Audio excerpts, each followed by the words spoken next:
আমার বিয়ের আজ 1 সপ্তাহ পর সকালবেলা দুপুরে রান্না বান্না করার জন্য আমি আমার শাশুড়ির সঙ্গে কিচেনে বসে তরকারি কুটছি। ওনার সঙ্গে এখনো এতটা সম্পর্ক হয়ে ওঠেনি, একটু একটু কথা হয়, এটা ওটা জিজ্ঞাসা করেন তিনি। আমি নরম গলায় উত্তর দেই। আজ হঠাৎ করেই তিনি আমায় বললেন, বৌমা তাড়াতাড়ি বাচ্চা নিবে, এ বছরের ভেতরেই। আজকালকার মেয়েরা তাড়াতাড়ি বাচ্চা কাচ্চা নিতে চায় না, তুমি এরকম করবে না, কথাটা মনে থাকবে তো? শাশুড়ির মুখে এমন কথা শুনে আমি লজ্জা পেয়ে গেলাম। এরকম কথার কি উত্তর দিব আমি? উত্তর দিলাম না, আমি চুপ করে রইলাম। তরকারি করছিলাম আপন মনে, তাই করতে লাগলাম। এই কথার উত্তর দেওয়ার মতো অতটা সম্পর্ক তো তার সাথে এখনো আমার হয়ে ওঠেনি। তাছাড়া ইনি এরকম কেন, এরকম উদ্ভট কথা হুট করে বলবেন কেন আমায়? বিয়ের সপ্তাহ যায়নি এখনো, তার কথা শুনে মনে হচ্ছে যেন আমি বাচ্চা পয়দার মেশিন। শুধুমাত্র বাচ্চা পয়দা করার জন্য আমাকে এই বাড়িতে এনেছেন। তরকারি কোটা শেষ হলে আমার শাশুড়ি আবার বললেন, বৌমা পেঁয়াজগুলো কুচি করে দাও। তিনি তখন একপাশে বসে আয়েশ করে চা খেতে লাগলেন। তখন হঠাৎ করেই একটা মেয়ে এসে উপস্থিত হলো এখানে। তার গায়ে বাহারি সাজ, গলায় সোনার চেন ঝিকমিক করছে, হাতে কানে গহনায় ভর্তি। কি মিষ্টি চেহারা,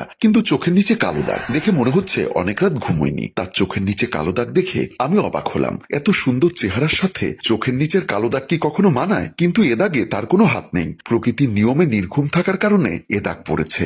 মেয়েটি আমার শাশুড়ি মায়ের পায়ে কদমবুচি করলো। মা তখন আমায় বললেন, তোমার ননদ, ওর নাম প্রিয়া, বিয়ের সময় এখানে থাকতে পারেনি। তার শ্বশুরের বেশি অসুখ ছিল, মৃত্যু শয্যায় ছিল শ্বশুর। কিন্তু কি ভাগ্য দেখো, তোমাদের বিয়ে শেষ, তার শ্বশুর দিব্যি সুস্থ এখন। আমার মেয়ের ভাগ্যই খারাপ, নিজের ভাইয়ের বিয়েটা খেতে পারল না। আমি একবার প্রিয়ার দিকে তাকালাম, তাকিয়ে চমকে উঠলাম। তার নাকের ডগা লাল টুকটুকে হয়ে গেছে, চোখের পাপড়ি কাঁপছে টিরটির করে, যেভাবে বাতাসে সরিষা গাছের পাতা কাঁপে। টপ টপ করে পাপড়ি ভিজে চোখ থেকে ফোঁটা ফোঁটা জল গালে গড়াচ্ছে, চিকচিক করছে ফর্সা গালের উপর সেই জল। আমি তাকে কিভাবে সান্ত্বনা দিব কিংবা কিছু বলবো কিনা তাও বুঝতে পারছিলাম না। কিছু বলার আগেই দেখলাম নাকে মুখে আঁচল চেপে ধরে কাঁদতে কাঁদতে ও কিচেন থেকে বেরিয়ে গেল। আমি শাশুড়িকে ভয় কিংবা কি এক সংকোচে জিজ্ঞাসা করতে পারিনি যে প্রিয়া এভাবে কাঁদছে কেন। রাতে আমরা সবাই খেতে বসলেও প্রিয়াকে দেখা গেল না টেবিলে। আমি মাকে জিজ্ঞাসা করলাম, মা ও কোথায়, ও খাবে না? কার কথা বলছো তুমি? প্রিয়া, আমি প্রিয়ার কথা বলছি। তিনি বললেন, প্রিয়া এখন খাবে না, পরে খাবে।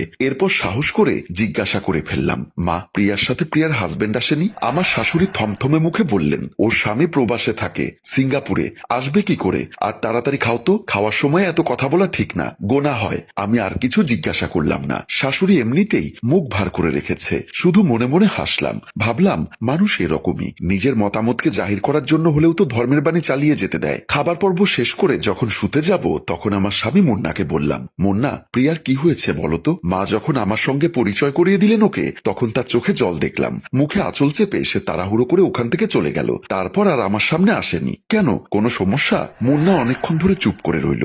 আমি আবারও তাকে প্রশ্ন করলাম, কি হলো, কিছু বলছো না যে? তারপর ফোঁস করে নিঃশ্বাস ফেলে বলল, ওর বিষয়ে তুমি কখনোই মাথা ঘামাবে না, অত আগ্রহ ভালো না, বুঝেছো? আমি অবাক হলাম, মুন্না প্রিয়ার নাম শুনে এরকম ক্ষিপ্ত হলো কেন? ওর বোনের সঙ্গে কি ওর সম্পর্ক ভালো না? 7-5 না ভেবেই আমি আবার ওকে জিজ্ঞাসা করলাম।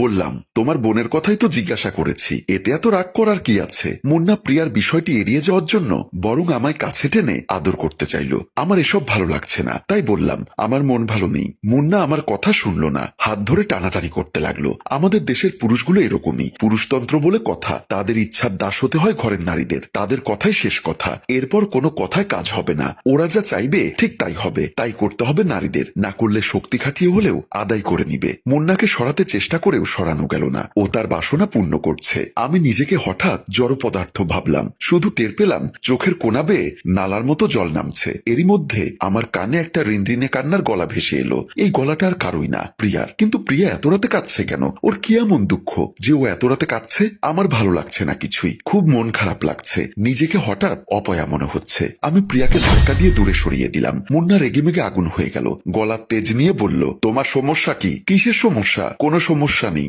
সে রাগে কাঁপতে থাকা গলায় বলল, তাহলে এরকম করছো কেন? আমি বসে যাওয়া গলায় বললাম, আমার ভালো লাগছে না তাই। তুমি জোর করছো কেন? তোমার কি সমস্যা? আমি ভাবলাম মুন্না আমার প্রতিবাদী গলায় চুপসে যাবে, কিন্তু সে চুপসে না গিয়ে রাগে কিরমির করতে করতে আমার চুলের মুঠি শক্ত করে চেপে ধরে বলল, তোমার নাগর আছে তাই না? প্রেম ছিল, মা বাবা জোর করে বিয়ে দিয়েছে, এজন্যই এরকম করছো?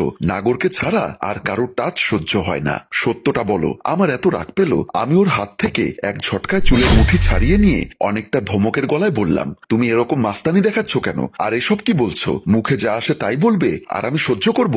আমি তোমার কেনা পুতুল নাকি যে তুমি আমার অনুমতি না নিয়ে, আমার ভালো লাগা খারাপ লাগা না জেনেই আমার সাথে যা ইচ্ছা তাই করতে চাইবে? মেজাজ ভীষণ খারাপ খারাপ হলো আমার। অনেকটা ক্ষীণ গলায় আবার বললাম, অবলা পেয়েছো না? মুন্না প্রচন্ড রাগ নিয়ে বিছানা থেকে নেমে গেল। ও সরাসরি ওর বোন প্রিয়ার রুমে চলে গেল। প্রিয়ার রুমে শুয়ে শুয়ে প্রিয়া কাঁদছে, শব্দ করে কাঁদছে, অনেক বেশি কাঁদছে। মুন্নাকে দেখে প্রিয়া শোয়া থেকে উঠে দাঁড়িয়ে গেল। মুন্না প্রিয়ার সামনে দাঁড়িয়ে বলল, এত রাতে কাঁদছিস কেন? প্রিয়া চোখের জল মুছতে মুছতে বলল, রাত হলে আমার কষ্ট পারে, তাই আমি কাঁদি। প্রিয়ার কথা শেষ হতে না হতেই মুন্না প্রিয়ার গালে একটা চর বসিয়ে দিল আর ধমক দিয়ে বলল, কাঁদবি না, এ বাড়িতে থাকতে হলে কাঁদতে পারবি না। যদি তোর বেশি কাঁদতে ইচ্ছা হয় তাহলে রাস্তায় গিয়ে বসে বসে কাঁদ। প্রিয়া এবার নিজের মনকে শক্ত করে কিছুটা প্রতিবাদী ভঙ্গিতে বলল, এটা তোমার যেমন বাপের বাড়ি তেমনি আমারও বাপের বাড়ি, এই বাড়িতে আমারও অধিকার আছে। প্রিয়ার এমন কথা শুনে মুন্না আবারও একটা চর দিয়ে প্রিয়াকে ফ্লোরে ফেলে দিল। তারপর চুলের মুঠি ধরে বলল, অধিকার? তোর এখানে কিসের অধিকার? সেই অধিকার তুই 3 বছর আগে শেষ করে দিয়েছিস। আমি আমার খাটে বসে ওদের ভাই বোন দুজনের কথা শুনছিলাম। মনে মনে ভাবলাম একবার গিয়ে মেয়েটাকে মুন্নার হাত থেকে বাঁচাবো, কিন্তু মন চাইলেও শরীরে শক্তি আসলো না। কি যেন একটা অজানা বাধায় আটকে গেলাম। এমনিতেই মুন্না আমার উপর ক্ষিপ্ত, তার উপর এই মুহূর্তে ওখানে যাওয়াটা কি ঠিক হবে? আমি যখন কথাগুলো ভাবছিলাম এর মধ্যেই ও ঘর থেকে মুন্নার মায়ের গলা শোনা গেল। তার মা বলছে, কি করতেছোস হারামজাদা? মাইয়াটারে মাইরা ফেলাইতেছোস? মরলে তখন বুঝবি। মুন্না মাকে এভাবে জবাব দিল, এরে না মারলে আমার শান্তি নাই। তার শরীর জ্বলতাছে, কান্দে, গলা সাইরা কান্দে। এরে আমি এখন জনমের কান্দন কান্দাবো, জ্বালা যন্ত্রণা দূর করব। শাশুড়িমা বলল, সিসি এইখান থেকে বাইরে হয়ে যা বলতাছি, নয়তো থাপ্পড় দিয়া তো সবগুলা দাঁত ফেলাই দিব। মুন্না মায়ের শাসন মানল না। সে পাল্টা ধমক দিয়ে বলল, তুমি তোমার ঘরে গিয়ে চুপচাপ শুয়ে ঘুমো, এখানে এসে তোমার নাক গলাতে হবে না, যাও বলছি। আমি আমার রুমে বসে ভাবতে লাগলাম, মুন্না তার মায়ের সঙ্গে এরকম নোংরা ব্যবহার করছে, ও এরকম দুশ্চরিত্র লোক। তাছাড়া বোনটিকে এভাবে অকথ্য ভাষায় গালাগাল করছে। ভাবতে আমার গা শিউরে উঠল। আর তখনই নিজের ভাগ্যকে আমি অভিশাপ দিলাম আর বুঝতে পারলাম আমার জীবনের সবচেয়ে বড় ক্ষতিটা হয়ে গেছে ইতিমধ্যে। এমন সময় লক্ষ্য করলাম মুন্না আমার রুমে ঢুকছে। সে রুমে এসে আলনা থেকে শার্ট নামিয়ে কাঁধে ফেলে বেরিয়ে যাচ্ছিল। আমি পেছন থেকে ওকে জিজ্ঞাসা করলাম, এত রাতে কোথায় যাচ্ছেন? মুন্না বলল, আর একটা বিয়ে করতে যাচ্ছি। তোমার ধারে কাছেও তো ঘেঁষতে দাও না। এরকম বৌদি আমি কি করব? ঘরে সাজায় রাখবো নাকি? যার ধারে কাছে ঘেঁষা যাবে ওরকম একটা মেয়ে বিয়ে করে আনবো, তারে এনে তোমার সামনে মিলন করব।